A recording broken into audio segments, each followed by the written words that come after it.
Hello friends, या व्हिडिओमध्ये आपल्याला बघायचे आहे जर का electric dipole external electric field मध्ये जर ठेवला तर मग त्याच्यावरती फोर्स ऍक्ट होतो का टॉर्क ऍक्ट होतो, आणि जर फोर्स ऍक्ट होत असेल तर तो कुठल्या डायरेक्शनला, टॉर्क ऍक्ट होत असेल तर कुठल्या डायरेक्शनला, आणि मग त्यांचे फॉर्म्युले काय. चला तर आपण बघूयात electric dipole external electric field मध्ये ठेवल्यानंतर काय होतं. So here this is our uniform electric field. It is directed from this left side to right side. जर का समजा आपण सांगत असो इलेक्ट्रिक फील्डचं डायरेक्शन लेफ्ट टू राईट, तर शुअरली इकडच्या साईडला कुठेतरी पॉझिटिव्ह चार्जेस असले पाहिजे, तिकडच्या साईडला कुठेतरी निगेटिव्ह चार्जेस असलेच पाहिजे, त्याच्याशिवाय इलेक्ट्रिक फील्ड अशी तयार होत नसते. चला तर आपण आता ठेवूयात एक पॉझिटिव्ह चार्ज, एक निगेटिव्ह चार्ज, आणि त्यांच्यामध्ये डिस्टन्स फिक्स, ते म्हणजे electric dipole length. Dipole length किती असते ध्यानात ठेवू द्या, दॅट इज 2L. हा negative charge positive charge placed at certain distance apart. If it is positive charge, it is placed in external electric field, then it experience force. मग force कसा, तो force असतो निगेटिव्ह पॉझिटिव्ह चार्जेसमुळे repulsive, तर negative चार्जेसमुळे attractive. म्हणजे positive charge हा electric फील्डच्या डायरेक्शनलाच फोर्स एक्सपिरियन्स करतो. म्हणून फोर्सचं डायरेक्शन असेल तुमच्या राईट साईडला, आणि त्याची मॅग्निट्यूड असते आपल्या इलेक्ट्रिक फील्डच्या डेफिनेशन नुसार. इलेक्ट्रिक फील्डची डेफिनेशन काय, force per unit positive charge. Electric फील्डची डेफिनेशन असते force per unit positive charge और per unit test charge. So force will be equal to product of Q into E, and therefore here force on that charge is Q into E. Similarly, force on negative charge. जर इकडे positive charges असतील तर या negative चार्जवर force असेल तुमच्या left साईडला, and therefore force will be towards left, but magnitude same. कारण की आपल्याला डायरेक्शनचा विषय असतो निगेटिव्ह चार्ज पॉझिटिव्ह चार्जमुळे, परंतु फॉर्म्युला काही बदलत नाही. And therefore again force is equal to Q into E. पण दोन फोर्सेस आहेत, दोन फोर्सेस इक्वल आहे, दोन फोर्सेस अपोजिट डायरेक्शनला आहे, आणि दोन्ही फोर्सेस हे एकाच लाईन ऑफ ऍक्शन वर नाही, त्यांची लाईन ऑफ ऍक्शन डिफरंट आहे. मित्रांनो, हा आहे electric dipole movement, negative charge to positive charge. त्याच्यामध्ये आणि आपल्या इलेक्ट्रिक फील्ड मध्ये अँगल किती, लेट अँगल इज थीटा. नाव हा थीटा जर असेल म्हणजे नॉन झिरो असेल, तर हे दोन्ही फोर्सेस या डायपोल मोमेंटला रोटेट करतील, आणि म्हणून त्यासाठी आपण सुरुवातीला त्याला जरा पकडून ठेवूयात. मित्रांनो, हे चार्जेस आपण सोडून दिले ना, सोडून दिले तर हे चार्जेस त्या एक्सटर्नल फोर्समुळे रोटेट होतील.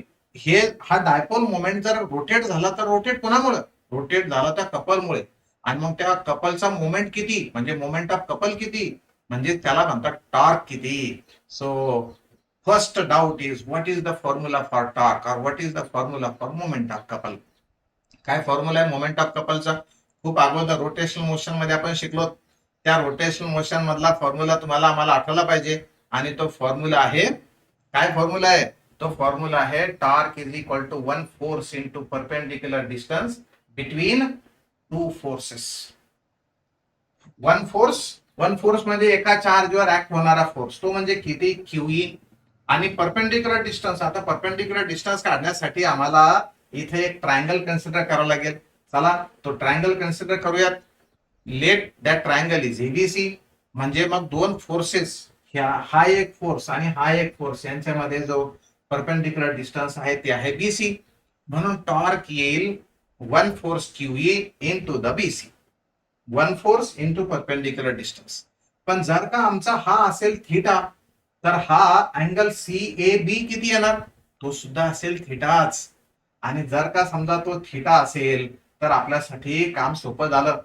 आता मित्रांनो, बीसी किती, बीसी काढण्यासाठी ट्रिगोनोमेट्रिक फंक्शन वापरा. बीसी म्हणजे sine theta is equal to BC by AC. Sine theta is equal to BC by AC, and therefore BC will be AC sine of theta, एसीचा sine theta component. So value आपण ठेवूयात, torque is equal to QE into AC sine theta. But how much is AC, AC is equal to 2L. ते तर आम्ही ध्यानात ठेवायचं ठरवलेलं आहे. आता हा आपला एसी झाला 2L, क्यूई मिळाला, then Q into 2L, this is also known as Q into 2L is equal to electric dipole moment. Electric dipole moment म्हणून आपल्याला फॉर्म्युला भेटतो torque is equal to PE sine theta. आणि हा P electric dipole moment vector आहे. Intensity is also vector. Torque is also vector. That is known as. तिन्ही vector आहेत आणि sine theta term right साइडला. याचा अर्थ तो टॉर्क मला वेक्टर फॉर्म मध्ये लिहिता येईल. आणि मग तो वेक्टर फॉर्म मध्ये लिहायचा तर E vector cross P vector का P vector cross E vector.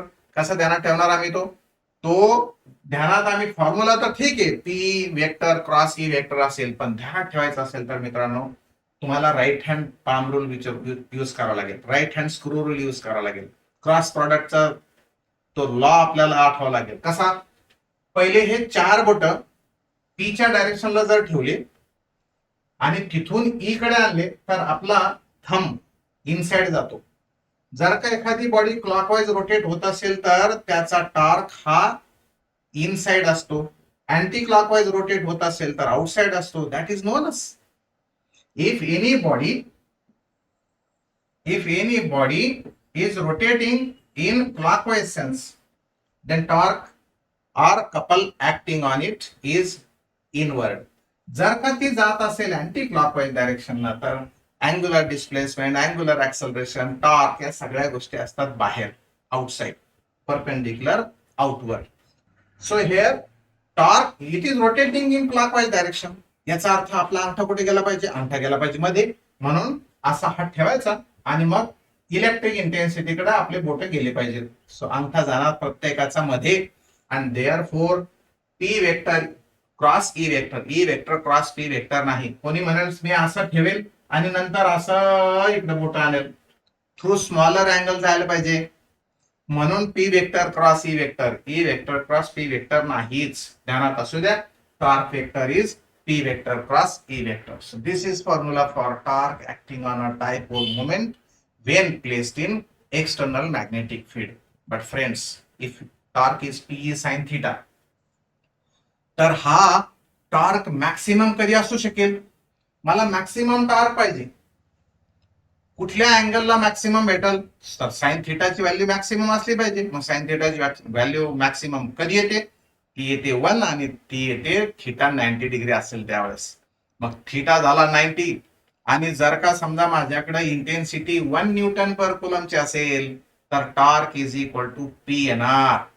काय फॉर्म्युला येणार? Torque is equal to P. म्हणजेच dipole moment is also defined as it is numerically equal to torque required to hold that dipole perpendicular to the direction of electric intensity whose magnitude is 1 Newton per coulomb. म्हणजे इंटेन्सिटीची direction 1 Newton per coulomb असली पाहिजे आणि आम्हाला तो dipole त्याला perpendicular ठेवावा लागला पाहिजे. ठेवण्यासाठी मला धरून ठेवावं लागेल. धरून ठेवणं म्हणजे अपोजिट डायरेक्शनला टॉर्क अप्लाय करणं.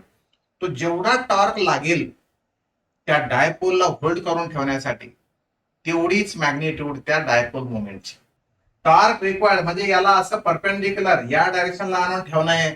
जेवढा टॉर्क लागेल to hold this dipole moment perpendicular to the direction of electric intensity, then it is called as a dipole moment. पण समजा हा टॉर्क मला 0 पाहिजे असेल, कोणत्या अँगलला टॉर्क मिनिमम असेल? जर का थिटा असेल 0 तर torque will also be 0. Torque 0 म्हणजे त्याची energy minimum. If theta is 0, torque will be 0 and therefore it will be in relaxed condition. It will be in stable equilibrium. त्याची पोझिशन ही stable equilibrium असेल आणि त्याच्यावरती torque 0, त्याची energy minimum, त्यालाच म्हणायचं stable equilibrium. कसं स्टेबल इक्विलिब्रियम? एका मिनिटात समजून घ्या मित्रांनो. समजा जर कधी मी हा निगेटिव्ह इथं ओढला, पॉझिटिव्ह इथं घेतला तर या चार्जवर इकडच्या डायरेक्शनला फोर्स, या पॉझिटिव्ह चार्जवर इकडच्या डायरेक्शनला फोर्स, टॉर्क ऍक्ट होईल अँटी क्लॉकवाईज. त्यामुळे परत हा डायपोल या इलेक्ट्रिक फील्डच्या डायरेक्शनला येईल. पण जाताना तो रोटेशनल कायनेटिक एनर्जी गेन करेल म्हणून तो मेन पोझिशनला थांबणार नाही. तो इकडच्या डायरेक्शनला जाईपर्यंत, या पोझिशनला येईपर्यंत चालत राहणार, अँग्युलर डिस्प्लेसमेंट होत राहणार. पण अशी पोझिशन आली की इलेक्ट्रिक फील्ड फोर्सचं डायरेक्शन इकडं, या चार्ज वरती इलेक्ट्रिक फोर्सचं डायरेक्शन राईट साइडला, म्हणजे याचा अर्थ तो टॉर्क आता क्लॉकवाईज ऍक्ट होईल.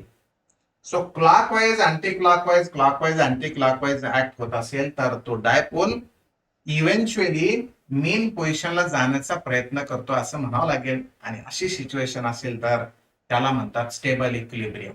मग अनस्टेबल कधी असेल, जर का समजा इलेक्ट्रिक फील्ड असेल या डायरेक्शनला आणि मी चार्जेस ठेवले इकडे पॉझिटिव्ह इकडे निगेटिव्ह, बिलकुल स्ट्रेट लाईनला, बिलकुल स्ट्रेट लाईन. या निगेटिव्ह चार्जवर फोर्स ऍक्ट होईल तुमच्या लेफ्टला, पॉझिटिव्ह चार्जवर फोर्स होईल राईट साइडला. हे दोन्ही फोर्सेस इक्वल इन मॅग्निट्यूड आणि अपोजिटली डायरेक्टेड असेल, त्यांची लाईन ऑफ ऍक्शन सेम आहे म्हणून ते कॅन्सल करतील. ही सिच्युएशन सुद्धा मिनिमम एनर्जी वाली असेल. पण जर का समजा याला या डायपोलला तुम्ही थोडंसं डिस्प्लेस केलं, म्हणजेच इथं घेतला तुम्ही पॉझिटिव्ह चार्ज, इथे आणला तुम्ही निगेटिव्ह चार्ज, काय होणार, निगेटिव्ह चार्जवरचा फोर्स डायरेक्शन तुमच्या लेफ्टलाच, पॉझिटिव्ह चार्जवरच्या फोर्स डायरेक्शन तुमच्या राईटलाच, आणि त्यामुळे त्यावरती टॉर्क ऍक्ट होईल क्लॉकवाईज डायरेक्शनवर. टॉर्क ऍक्ट अशा पद्धतीने होईल की दिस सिस्टम विल बी रोटेटेड आणि ती फायनली या डायरेक्शनला येऊन थांबल. म्हणजे इलेक्ट्रिक डायपोल मोमेंट असा होता तो आता असा होईल आणि तो परत कधीच त्याच्या ओरिजिनल सिच्युएशनला येणार नाही. म्हणून याला म्हणतात unstable position, unstable equilibrium. This is called stable equilibrium case.